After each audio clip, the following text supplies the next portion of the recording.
ሰላም ሰላም እንደምን አላችሁ? በድጋሚ ወንድማችሁ ዮናስ በድሉ ነኝ። አሁንም በአስተማሪና በአዳዲስ ባጫጭር ቪዲዮዎች ወደ እናንተ መጥቻለሁ።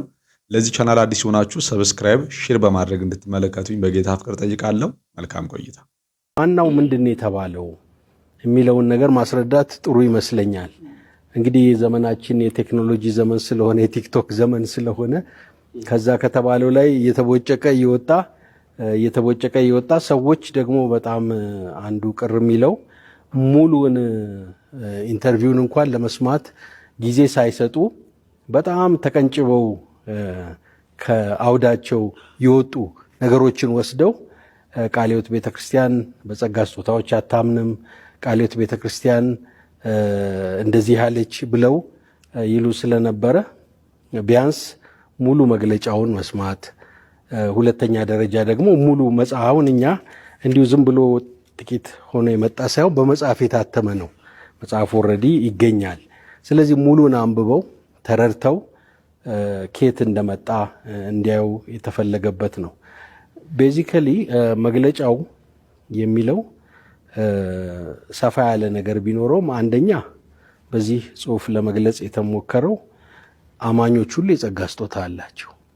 ክርስቶስ ጌታ ኢየሱስ ክርስቶስ እንደ ግል አዳኛቸው የተቀበሉ የመንፈስ ቅዱስ ማደሪያ የሆኑ አማኞች አባላት የቤተ ክርስቲያን የጌታ ልጆች በሙሉ ጸጋ ስጦታ ለሁሉም እንደፈቀደ መንፈስ ቅዱስ ሰጥቷል። እያንዳንዳችን ጸጋ ስጦታ አለን። ስለዚህ ሁሉም የጸጋ ስጦታ አለው የሚለውን መግቢያ ላይ እሱን ያነሳ ነው። ሁሉም የጸጋ ስጦታ አለው። ሁሉም በጸጋው ስጦታ እንደሚገባ ሲያገለግል ቤተ ክርስቲያን ታድጋለች። አላስፈላጊ የሆኑ ስጦታዎች የሉም። ሁሉም ለአካሉ መገንባት አስፈላጊ ናቸው የሚለው ነው። ከዛ ተነስተን ነው እንግዲህ ዋና ትኩረት ያደረግነው በጣም በዚህ ዘመን የገነኑት ሐዋርያና ነቢያዊ አገልግሎት ላይ ትኩረት ስላለ ሐዋርያት የሚባሉት እነማን ናቸው? መጽሐፍ ቅዱስ ሐዋርያ የሚለውን ቃል እንዴት ነው የተጠቀመበት?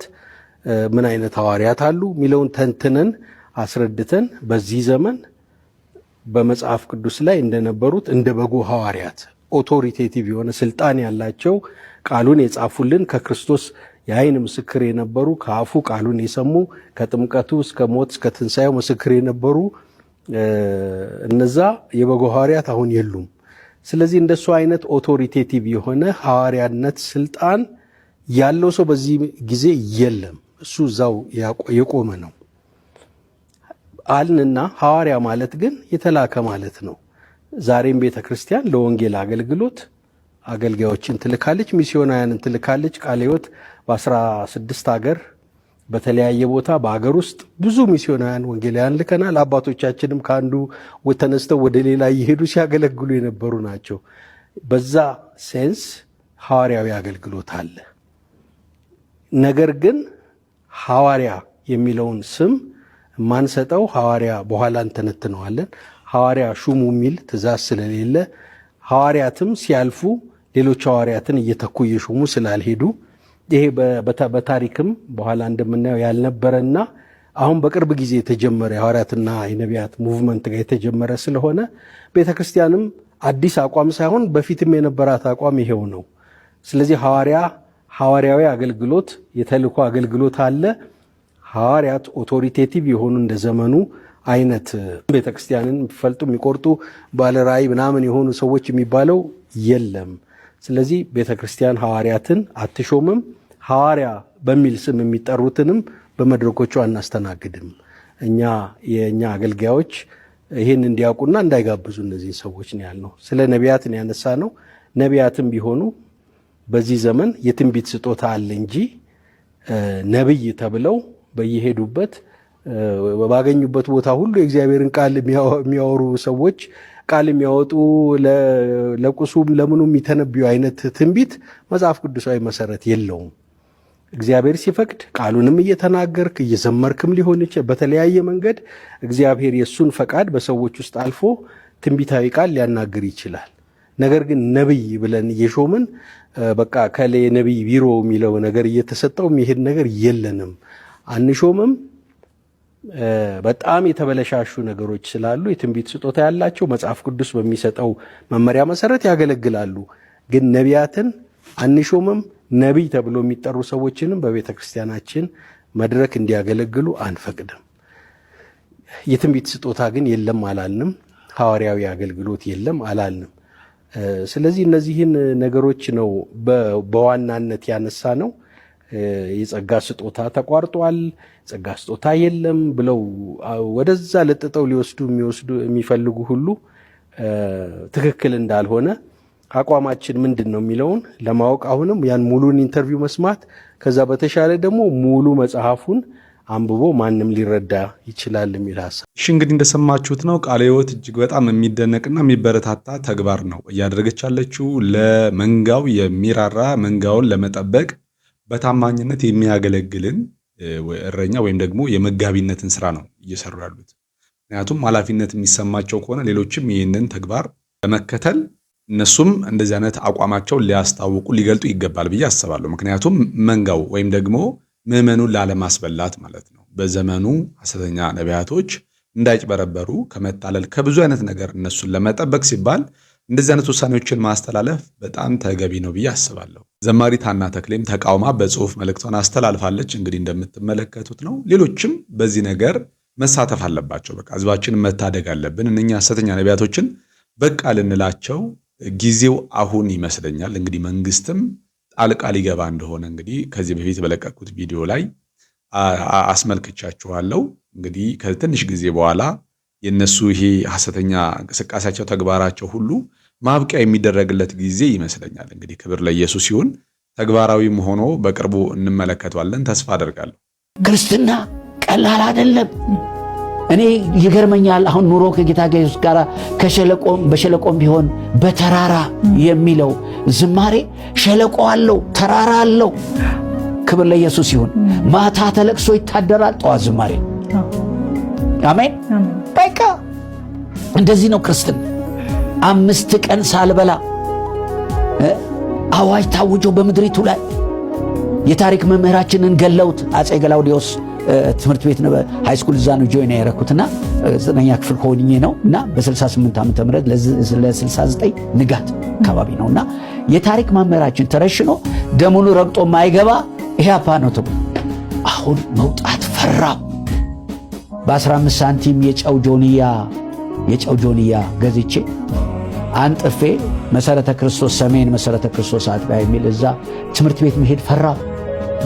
የ4 ብር ቤት ተከራይቼ ነበር ምኖር ደባል በ4 ብር ሴትዮዋ ያከራዩኝ ሴትዮ ከነ ልጃቸው ያጠና አልጋ አላቸው። እንደዛ እኔ ያጠና አልጋ ደግሞ እግርጌው ይገናኛል። የ4 ብር ቤት ተከራይቼ ነው ምኖር። እዛ ቤት መሄድ ፈራው፣ ትምህርት ቤት መሄድ ፈራው። ቸርች ውስጥ አንጥፌ መጸለይ ጀመርኩ። 1 ቀን አልበላሁም፣ 5 ቀን አልበላሁም። በ6ኛው ቀን ግን ጌታን ምን አልኩት? ጌታ ሆይ እባክህ አንድ ዳቦ የሚያመጣልኝ ሰው ብዙ ጊዜ ስለተናገርኩ አላሰልቻችሁ እና ላክልኝ አልኩት። ጌታ ምን አለኝ? ይችን መዝሙር ጻፍ አለኝ። ማን ሊዘምረው ነው? ጌታ ሆይ እኔ ልሞት ነው። ይሄ ተጣብቋል። በቃ መናገር ሁሉ አቅቶኛል። የሚሰማኝ ጥይት ድምፅ፣ የሰው ጩኸት፣ ደም ምናምን ነው በቃ የሚመጣብኝ አእምሮዬ ላይ። በዛ ጻፍ ብያለሁ። ጻፍ አለኝ። በትምህርት ቤት ደብተሬ መጨረሻው እንትን ላይ አወጣሁና የሰው ልጅ ባከማቸው ንብረት ሰላምን አግኝቶ ቢሆን ኖሮ አይሰማም ነበር ከዓለም የሐዘንን ጉርጉሮ። ከጌታ ጋር ያከማቸ እርሱ ይሰበስባል፣ የያዘው የረዘዘው ሁሉ እርካታን ይሰጠዋል። ጻፍ አለኝ። ኑሮ ከጌታ ከኢየሱስ ጋር በሸለቆ ቢሆን በተራራ አመቺ ነው፣ ደስ ያሰኛል፣ እርካታን ይሰጣል። ክብር ለሱ ይሁን። ክብር ለኢየሱስ ይሁን። እውነት ነው። ክርስትና እኮ በመከራ ውስጥ ሲሆን ነው በጣም ደስ የሚለው። ታውቃላችሁ፣ በክርስትና ውስጥ የሚገኘው ደስታ ገንዘብ በማግኘት ልብስ በመልበስ መብል በመብላት የሚገኝ ደስታ አይደለም። የእግዚአብሔር መንግስት ጽድቅና ሰላም በመንፈስ ቅዱስ ሆነች ደስታ ነች ይላል ሐዋርያው ጳውሎስ። እንዲያውም መከራ ሲደርስባቸው ሐዋርያቶች ደስ አላቸው ነው የሚለው አይደል? በቃ ሁሉም ደስታ ሞላባቸው ነው የሚለው። ሐዋርያው ጳውሎስም ስለ ክርስቶስ መከራ ልንቀበል ነው እንጂ ልናምን ብቻ አልተጠራንም ብሎ ይናገራል። ነገር ግን በጌታ ደስ ይበላችሁ ይለናል። በመከራ ውስጥ ብንሆን በማንነቱ በጌታ መደሰት አለብን። ስለሱም ስለሚደርስብን መከራ በደስታ ነው ማውራት ያለብን እንጂ ዘመናችን ግን ክርስትናውን ቀየረብንና የመባረክን ከክርስቶስ ጋር አብሮ የመኖርን መንገዱ ሌላ አደረጉት። ክርስቶስ ከአንተ ጋር ከሆነ ትበለጽጋለህ፣ ሀብታም ትሆናለህ፣ ትወፍራለህ፣ ትደልባለህ፣ መኪና ትነዳለህ፣ ቤት ትገዛለህ። ይሄ ነው እንግዲህ የክርስቶስ አብሮነት በዘመናችን መገለጫው ማለት ነው። ባለፉት ዘመናት ግን መሞትም መሰቀልም አለ። አባቶቻችንም እንደዚሁ ነው ያደረጉትና እባካችሁ ወንድምናቶቼ እናስተውል። ከእንደዚህ አይነት የተሳሳተ ከዘመኑ ሐሰተኛ ነቢያቶችና ሐዋርያቶች አስተምሮ ራሳችሁን ጠብቁ። እሱ ፈጽሞ ከእግዚአብሔር እውነት የሚያርቅ ከእግዚአብሔር ሐሳብ የሚያርቀን አካሄድ ነውና ራሳችንን እንጠብቅ። ወደ ቃሉ ተመልሰን ከእግዚአብሔር ጋር በትክክለኛው ጎዳና ላይ መጓዝ ይሆነልን። አንድ ቻይናዊ ከሌላ ቻይናዊ ጋር በቻይንኛ እንደሚግባባው፣ አንድ አሜሪካዊ ከሌላ አሜሪካዊ ጋር በእንግሊዘኛ እንደሚግባባ ሰማይና ምድር ሰውና እግዚአብሔር የሚግባቡበት ቋንቋ ክርስቶስ ለሆነ ቻይናዊ አረብኛ ብታወሩለት እንደማይገባው ለሆነ አረብ ፈረንሳይኛ ብታወሩለት እንደማይገባው ለእግዚአብሔር ከክርስቶስ ውጭ ብታወሩለት አይገባው። እግዚአብሔር አንደርስታንድ የሚያደርገው ሰማይ የሚገባው ቋንቋ ክርስቶስ ይባላል። ክርስቶስ የሰማይና የምድር የመንፈሳዊ ዓለም የእግዚአብሔርና የሰው ልጆች የመግባቢያ ቋንቋ ተግባብተን ተስማምተን ከእግዚአብሔር ጋር ማውራት ምንችለው በክርስቶስና በክርስቶስ ብቻ። መግባቢያ ቋንቋ ብቻም ሳይሆን ፈቃድና ዕውቀት አንድ የሚሆንበት ቋንቋ። በክርስቶስኛ አውርታችሁ ስጋዊኛ ማውራት የማትችሉት፣ በክርስቶስኛ አውርታችሁ ሰማዊኛ ማውራት የማትችሉት፣ በክርስቶስኛ ከተሆነ ቋንቋ መንፈሳዊኛ ብቻ የሚሆንበት እሱ ክርስቶስ። ስለዚህ ክራይስት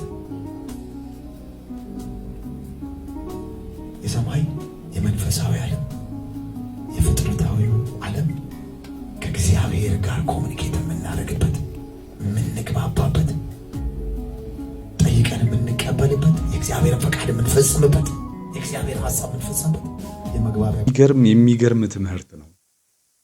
በእውነት ውስጤን ያረሰረሰው ውስጣችን ውስጥ ዘልቆ የሚገባው እውነት ነው ያወራው እና ወንድማችን እውነት ነው። ብቸኛው ቋንቋ ከአብ ጋር የምንግባባበት በእውነት የሚደንቅ መልእክትን ያስተላለፈው ኢየሱስ ክርስቶስ ነው አለ እና እግዚአብሔር ዘመኑን ይባርክ። ተባረክልን ወንድማችን። መጽሐፍ ቅዱስ በቃሉ የሚያውቅ ግን መንፈሱ የሌለው ሃሌሉያ። ምን እያረጉ እንደሆነ ታውቃለህ? ብሬኖሽ እያረጉ ነው። ጭንቅላትን እያጠቡት ነው ለነሱ ነገር። ምን እያረጉ? መጽሐፍ ቅዱስ ጥቅም የለውም፣ ዋናው ፋይሩ ነው። ከዛ የተበላ ዘመን ከፊት ለፊት ምኑ ፋይሩ ራሱ ይበላዋል። እሳት ያልከው የእግዚአብሔር ያልሆነ እሳት ራሱ ይበላዋል። አንተ የምታገለግላቸውን ሰዎች ዋጋ የምታስከፍል ሰው ሆነ ትቀራለህ። ሰዎች የእግዚአብሔርን ቃል ሰምተው ትንሽ ተናግረንላቸው ሲባረኩ፣ አንተ የምታገለግላቸው ሰዎች ግን ሺህ ትንቢት ይሰማሉ። ሕይወታቸው ንቅንቅ የለ፣ ተንቀዥቃዥ፣ ከውካዋ፣ እረፍት የለሽ፣ አንድ ቀን ስቀው የማያውቁ ፊታቸው የማይፈታ ግብዞች፣ አስመሳዮች አርጋቸው ትቀራለህ ማለት ነው። የባርኮት ወይም ደግሞ በእግዚአብሔር የመጎብኘት ሚስጥሩ የዳንበት ጸጋ፣ በዳንበት ጸጋ ነው የኖርነውም የቆምነውም የምንመላለሰው። እያንዳንዳችሁ ዛሬም ነገም እግዚአብሔር በዚህ በምድራዊ ነገር የሚጎበኛችሁ ከጸጋው ተነስቶ። ጸጋ ሰውን አድኖ የሚያቆም አይደለም፣ በዘመን ሙሉ እያስገረመህ የሚኖር የህይወት ስርዓት ጭምር ነው። የእግዚአብሔርን እጅ በብዙ ትግል ሳይሆን የእግዚአብሔርን እጅ በእምነት የምትለማመድበት የህይወት ስርዓት ነው ጸጋ። ሃይማኖት ግን የግብግብ ነገር ነው፣ የግብግብ። ጸጋ ግን በባህሪው የእግዚአብሔር ችሎታ ነው፣ የኛ ችሎታ አይደለም። ብዙ ወንድሞች እኔ ካሰብኩት በላይ ደረጃ ደርሰዋል በህይወታቸው። እዚህ መጥተው የተማሩ ወጣቶች ያለ እድሜያቸው እግዚአብሔር ትልቅ ቦታ ደረሳቸው። ቁጥራቸው 1 እና 2 አይደለም። የሚደውሉት ሁሉ የደረሱበት ቦታ ከአእምሯችን በላይ ነው። እዚህ ቤት ውስጥም ያሉ ህፃናት፣ ወጣቶች ሳይቀር ትልልቅ ቦታ እየደረሱ ነው ያሉት። ሰዎች እግዚአብሔር ኮረዳቸው እንደው እግዚአብሔር በዚህ ቤተ ክርስቲያን ጎብኝ ኖ ባህሪው ነው። የጸጋው ትምህርት ባህሪ ነው።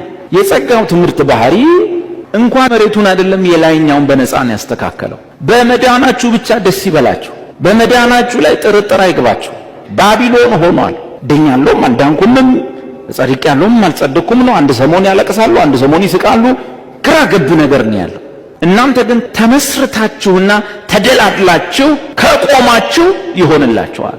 ጳውሎስ ይህንን የጸጋ ወንጌል ሰበከና ብዙዎች ግን ከዚህ ሊያወጧችሁ ይፈልጋሉ። ከዚህ ሊያወጧችሁ፣ ነገር ግን ሊጠቅሟችሁ አይደለም፣ ይጎዳቸዋል። ከሰበኳችሁ ወንጌል ውጭ ስትወጡ ከዛ ላይ የፈለገ የሃይማኖት መልክ ብትይዙ ያስወጧችሁም ሰዎች ከእውነት ማለት ነው፣ ከአጥቢያ አላልኩም፣ ከእውነት የሚያስወጣችሁ ሰው ሲጸልይላችሁ ብሉ፣ ስትጸላለዩ ብትሉ፣ ስትማሟቁ ብትሉ፣ ስሜታዊ ከመሆኑ ውጭ የሆነ ነገር የመጣ ቢመስልህም ግለቱ ስሜቱ ላበላብ መሆኑ የሆነ ነገር የፈጠረ ይመስልሃል። በአመቱ ምንም የለም። በአመቱ ለውጥ የለም። ሙቀቱ ይቀጥላል፣ ላቡም ይቀጥላል፣ መጫጫውም ይቀጥላል፣ መፈራገጡም ይቀጥላል። ጠብ የለም። በምንም አይነት ሁኔታ ከእሾህ ወይን አይወጣም፣ ከኩርንችት በለስ አይለቀም። የዳናችሁት በነፃ ከሆነ የምትባረኩት በነፃ ነው። የዳናችሁት በነፃ ከሆነ የሕይወት ሥርዓታችሁ የሚስተካከለው በጸጋ ብቻና ብቻ ነው። ግብ ጥቂት በዚህ ጥቂት በዚያ የሆነ ክብር ለኢየሱስ ይሁን። እንግዲህ ወንድማችን ዴቭም በስተመጨረሻ የሚገርም አስተማሪ የሆነ መልእክትን ያስተላለፈልን። ለዛሬ ያዘጋጀውላችሁ ቪዲዮ ይህንን ይመስላል። በሌላ ቪዲዮ እስክንገናኝ ድረስ በያላችሁበት የጌታ ኢየሱስ ክርስቶስ ጸጋ ከሁላችሁ ጋር ይሁን። ሰላም ነው።